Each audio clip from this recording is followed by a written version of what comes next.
And there, that should get us going. Good afternoon, everyone. It's April 7th, 2022, Technology Drop-In Thursdays. I'm your host, Trevor Beck, and we don't have a lot happening here, so I do have some fun stuff that I do want to share with you on Google stuff for home. So we'll talk about that in a minute, but I want to start off with something really cool that Google Docs has done.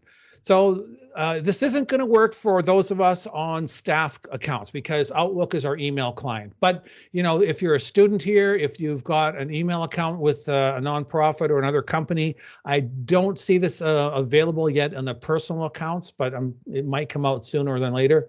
But this is kind of a really cool thing is quite often when we're about to send an email out, we end up drafting stuff. And I can actually draft my letter right here in Google, and it will automatically take that information, copy and paste it into a Gmail account, or sorry, a mail account using Google Mail. And the way it works is I go to insert, and we've seen in the past where they had this thing where you could put in your meeting notes and they gave you a little template and stuff. But instead now, if you go into building blocks, email draft, and it gives you basically all these fields that you have there, and you can enter in whatever email addresses you want. So I'm going to put my name in there. I'll put in Jazz, who I know is in the, I'll put Jazz, who's also in my list, contact list. Put in my BCCs, whatever I want, and then basically just keep filling this out. So test subject, and then put in whatever blurbage I want here, text 2, 3, and there it goes. So there we've got the makings of everything for an email, and you'll see this Gmail item icon off on the left here. And when I click on it, what it's going to do is basically create a email message in Gmail. There is Beck to you, Jazz. There's the subject line, there's all the text. So it basically copies and pastes for you. One thing I like about this is before you send out an email to a number of people or whoever, you can draft it here, you can get some feedback from other people and work with it that way. So I really, really like the way that they've taken this and I'm able to go in, write my letters, get feedback from people before I actually click and send it off without having to go copy paste. Of course, on Outlook, because we're on Outlook, it doesn't work. It only works with Google Mail. So, but like I said, if you're on your, you know, if you're a student or somewhere else, it's a cool time-saving function. Second item is showing and hide chat bubbles in Microsoft Teams. So if I've got a video going, I'm just going to bring the camera over here for a second, and Russell, you're on big screen there, just so you know. But if someone were to, if I'm doing this, if someone were to send a chat to the group right now, it pops up on screen here in a big thing that says, you know, from Trevor, and then whatever the chat is. And when I'm screen sharing like this, or even if I'm just trying to focus on something, that can be quite distracting. Under the More menu, the 3 dots, if we go to the bottom, it says Don't Show Chat Bubbles. So what happens when that's turned or selected is I don't get the pop-ups, but the chat icon at the top here will have a little red indicator, meaning that someone has sent a chat. That red indicator also happens when the chat bubbles are active, but this way it's really nice and subtle. I don't have to check anything until I'm ready for it, and it's not distracting on my screen and in my face that it's going to stop me. So that's a really nice function that I like that they've got rolled out there. Last week, I was on a roll last week with PowerAutomate. So last week we talked about how to use PowerAutomate as a to fire off based on a trigger from a change of status for a file. So for example, I'm working with the HR program here. We've got a file here, and as the files get looked at and stuff, we can manually trigger different things off. So we've seen how I can go to hit the right here. They're under Automate. You can see these manual triggers. So H1, 2, and 3 there. I can trigger those manually one at a time. I can also, from last week we talked about, if I go into where it says completed, if I change the status to completed, it will automatically trigger. So I don't have to manually do that one. I could actually select 10 of these files, mark them completed, and bang, the automation runs off. And at the time, what we were looking at was sending an email off. I was playing around with it, and I'm just going to show you this flow that we were looking at last week. But just so you're aware of it, what happens in this flow, it basically says, go into SharePoint, when a file properties are changed, so it's like the status, get me those changes, and then filter out everything except for anything that has the status completed. So anything that's moved to completed from whatever, anything else, but let's check the completed. Now trigger off and fire the next step here. And at that time, we were just talking about sending an email off. Well, if you open up the advanced options, which I'll just show you what it normally looks like. If I go and show the advanced options, I can go in there, I can change the from and the CC, and I can add attachments. Now, this is kind of a really wonky thing of the way they've done it, but I actually have to say get file content as the first step. So if everything matches and the file has a status of completed, get the file content, go through here, and then give a name to it and give what is the file content. Basically, here's the file you want. That's the second step here. What's the name you want to give it? So I could actually send you a copy of this exact same file that I'm working on, this HRMT200. I could actually use that file, but I could call it Bob. So that's where that part comes in there, is I can send it off and rename it Bob. I've actually just gone in there and said, grab the file name that's currently in there with the extension and use that for the file name. But the nice thing about it is now I can take these files here and I can quickly attach them to these emails as I send them off, so that I still have my original copy, but I'm going to send an email off and, hey, you know what? Here's a link to the document. But instead of just downloading it, here's also a copy that you can take. So this would be handy for, I know some of the advisors are doing stuff with students. You could change the status, and if you got it set up properly, it's going to email that document, whether it's a PDF or whatever, but it'll email that copy of that document with the message and stuff automatically just by changing that status. So that to me is like, again, it's like big game changing stuff that we can do to save time in our SharePoint activities. Okay. So there hasn't been much else that's happened. So I thought today would be a great day to talk about Google Home and Google Home Minis and stuff. So this is Google Home that you can pick up. It's an older generation, I think. It's, I don't know, usually like 50 or 60 bucks, or actually maybe down to 30 bucks now. There's a couple of, when you're using this, because it's a speaker and that, you can turn the microphone volume up by tapping on the left or the right, but you have to really do it in the exact space. So as a tip, just take a felt marker and put a couple dots in there, so it's really easy to update the volume on that. But what's nice about that is you can now take that, and if you go to Costco, you can get these Wi-Fi enabled plugs. They're they're $20 for 4 of them. So I mean, it's dirt cheap. And I have lights all over the place that are behind, you know, there's one of those foot step switches. It's behind the couch. I can't get to it and stuff. So I've actually just gone and used these guys and then plugged it in.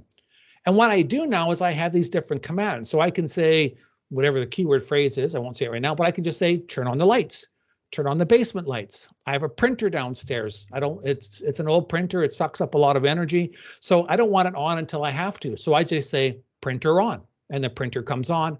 I print off from here upstairs in my office or wherever. And then when I'm done, I just say printer off. So there's lots of cool things that you can do with it, but I just want to kind of show you what it is and what the setup looks like. So give me a sec while I get into this meeting, and let's see. I should be able to share it. And so someone will have to tell me if it's working here. Give me a sec. Come on. Almost there. There we go. And is it showing up on your screens there anywhere? Do you guys see it? No. Oh, hang on. Here it comes. There we are. Okay. All right. So there are basically 2 apps that you can work with. So in the top right-hand corner, you see one there called Google Home. This is very similar to Apple's Home. It's where I go in and I identify and load up all these different devices that I've got hooked up here. I have an electric blanket that works with this stuff. I have, can't remember what else I've got in there, and it's all on the Google side of things. And that's where I'm going to go in and not only decide, hey, this is how I connect these devices. So you can see down here in my basement, I've got the TV. I have a Coke machine down there. I have some movie lights. I have another speaker down there, and you can break up all this stuff on all the different devices. And anytime I need to, I can go in and just tap one of these switches, and it automatically turns it off. All right, that's great. It's a power switch on my mobile device. Big deal. But where this is really great is under routines. Routines are basically workflows or like a number of different things you can do. And by default, when you set this up, you should have a couple there already. So bedtime, commuting home, good morning are some of the ones that are installed already. So I'm just going to show you the workflow for good morning. So when I get up in the morning, when I used to get up in the morning and go into work, I would say to my machine here, hey, Google. You can also say, what was the other one? Okay, Google. Or you also can say, hey, boo-boo, believe it or not. Boo-boo is another trigger word that works. But hang on, he's talking. Stop. So anyways, he's in the back here. So here's what happens. When so basically I start off here. It says, here are the different phrases. I can have a number of different phrases that act as triggers. So I can say, good morning, tell me about my day, I'm up, either one of those phrases. And what happens is the first thing that's going to happen is it's going to go in and it's going to turn on the light in the living room, because it's usually, in the wintertime, it's dark, I can't see anything. So it turns that light on. Then it's going to tell me about the weather. So it knows where I live and stuff, and it'll go on, tell me all about the weather. Then it'll check my calendar, tell me what I have going on, and then it'll start playing me CBC News. All that happens from one trigger of my saying good morning. And while it's doing that, I'm making my breakfast, I'm turning on the coffee machine, whatever else. So it goes through and does all that. You can go and do anything with these little plugins and do all sorts of cool stuff. So I'm just going to show you something very simple, like turning on my printer. So let's assume this is the printer plug. So the first thing it says is add a starter. So what's a trigger? You always have to input in a voice command, whether you use it or not. So I'm going to go into here and I'm going to call this, just to get it interesting, 00 print. So that's my voice trigger. I can add other voice triggers, but the first one that I add in is used as the title of this workflow. So I'm going to add start here. I can add another starter. So I can say, hey, at sunrise or sunset, I also want this to trigger. Or I can do a specific time. And what's really cool is when you hook these up to lights, not only can you voice activate them, but then you can set timers up, just like you did with the old dial timers when you pull out the little plugs and stuff. You can use these things, and it's great because I've got it set up so that lights come on upstairs, then lights come on downstairs, and lights come on in the bedroom, so it looks like I'm moving around the house, all sorts of fun stuff. Emma, can I finish, or do I need to address that question now? Thanks. So there's all sorts of different things that you can start with. Add an action. The action is based on all sorts of different things. There's, get info and reminders, so get your latest weather and stuff. We'll talk about communicating announcements in a second, because that's the one I like. But adjust home devices. So these are all the different pieces of equipment that I've got. So in this case, let's say when I say turn on the printer, I'm going to turn on the printer machine. I'll turn it on. What the heck? I'll turn on the Coke machine as well, because I have to go downstairs and it's dark when I go hit the printer anyways. So hit that. And if you've got a thermostat or anything else, you can, an alarm or some other doors and that, you can add that in there. So let me just go back. Whoops, what happened? I added it. Let me finish adding that. What did I say? That was here and here. Thought I hit done. Turn on the printer. Done, done. Oh, let's save that. I'll come back to this in a second. So I got all those steps in there, and I can keep adding steps. So I'm going to add another action. So here's one of the things. I don't know if the printer's actually on or if the printer's off. I can't hear it from upstairs. So I could actually go and say, you know what? Communicate. I want this to say something. So all my minis that I have, I can say printer's on. So not only does the machine go on downstairs, but I get words saying, hey, guess what? It's on. And this is, you can have a lot of fun with this. I have it, and so whenever it shuts off, my wife always hears, after the printer goes off, the Google goes, the printer's off. But hey, you know what? You could do it yourself next time. So you can just make little smart-ass comments and stuff and change them every once in a while. But that's as simple as it gets. But you can add all sorts of other different functionalities in there. And you can do, if you've got a number of them, you can use it as a broadcast system. So for example, when I was a kid, my dad had an intercom system set up, and there was a speaker on the main floor, the basement, and out in the garage. Anywhere you've got these minis set up, they are speaker systems. So all you have to say is broadcast time to get up or broadcast time to eat. And that will send that message, time to eat, to every speaker you've got going. the nice thing about these routines is you can also set it as you're going through and doing these actions. You can also have it tell you that, hey, I'm running this action. So when I travel and I want to make sure my lights are on, it'll come on and it'll tell me, I just initiated the lights on procedure and all these lights are going on. So I know that that system and that workflow has actually been triggered. It's actually running. I can, if I want to, I can check to make sure the lights are on and stuff like that. You can even put time delays and stuff. So I've got one where the lights are on downstairs, and then after 2 hours, it turns off, and then the light upstairs come on. Then after an hour and a half, the bedroom lights come on. I also start playing music at the different speakers, so it sounds like somebody's home kind of thing. So lots of cool functionality. If you haven't tried it, I really, really stress, even on, and again, this is an iPhone, even on the iPhone, you can do a lot of work. One of the things that's fun to do is in your shortcuts, you can actually trigger your Google Home stuff. So, and what I mean by that, basically your Siri shortcut would, I would say, you know, Siri, turn on the lights. The Siri workflow says, go talk to Google, tell Google to turn on the lights, and that will trick that flow. So it's one flow kicks off a flow to the other. So it's just like saying stuff to Google, but I can still stay in the Apple ecosystem and just say, hey, this is the message I've got. Okay, that was a long one. I'm just going to do a quick look. Emma, what's your question? Was it about this? Can you hear me? Yep. Okay, good. I was having trouble with my mic last night. So my question is, so we have Google Home, and we've had, we have external apps that also connect to it. Like we have our Nest thermostat, stuff like that. We have had intermittent issues with connectivity between those. So sometimes they drop off and we get Google to reconnect, and that seems to work most of the time.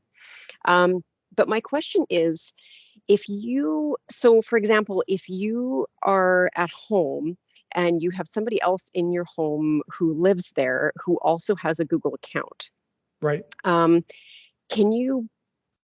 do you connect it so that they have the same access to the same things? So if I look at mine and I look at my husband's, right, like some of the things are the same, but not all of them, and the controls are different too. Right.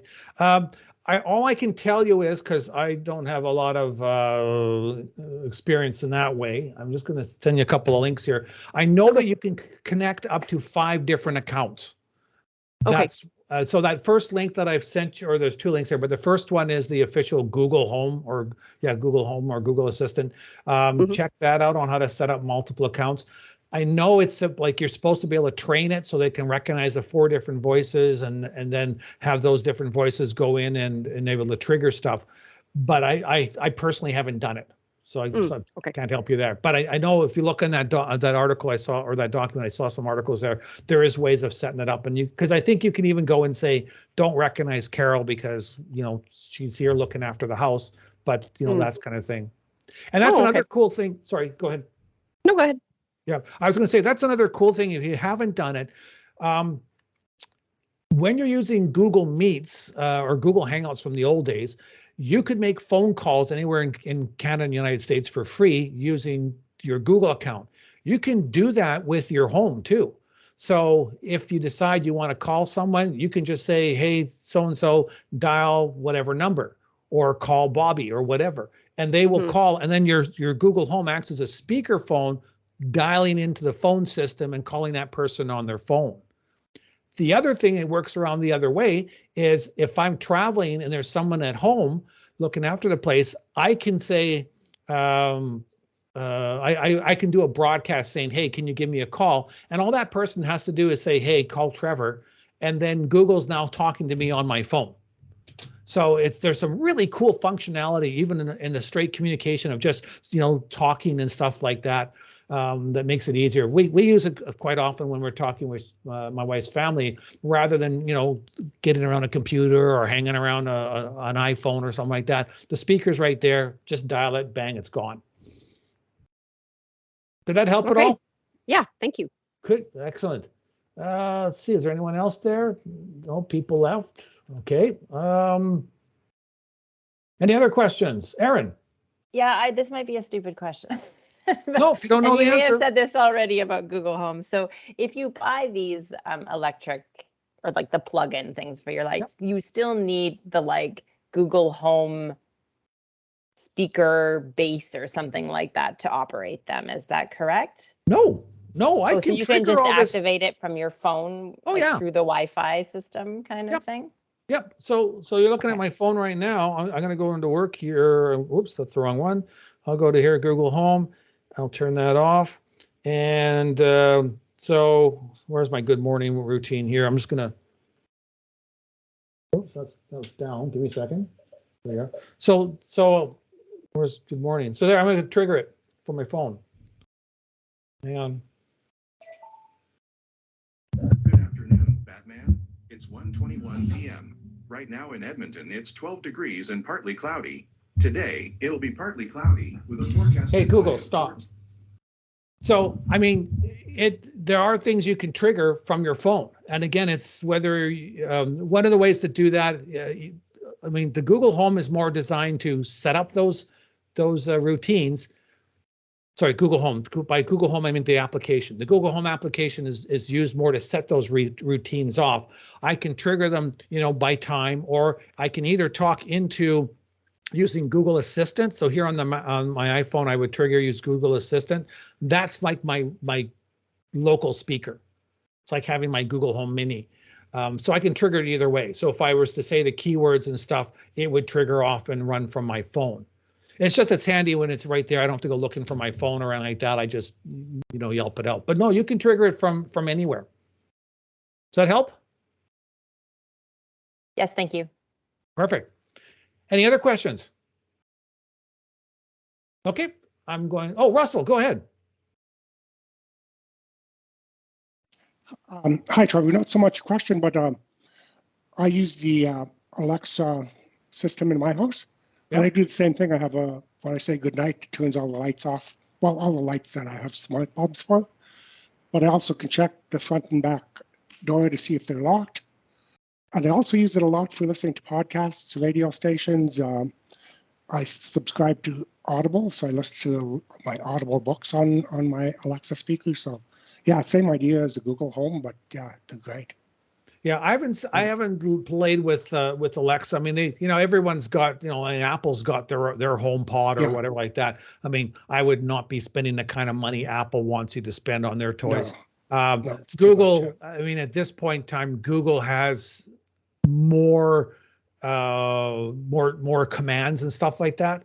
I'm not sure Alexa has quite as much, but I mean, if you're in the Amazon Prime ecosystem, that's the beauty of the Alexas, is that you can take advantage that you've got books that you're reading and music that you're doing. You can use Alexa, you can use that as your music source. I have mine actually set up using Spotify. So when I say, hey, slow-mo, play me some country music or whatever, it's going to pick out a Spotify. You're probably with yours is definitely going to be Alexa, et cetera, et cetera. But yeah, whatever devices you have, like these, the nice thing is these little plugins, most of them usually work with Google and Alexa.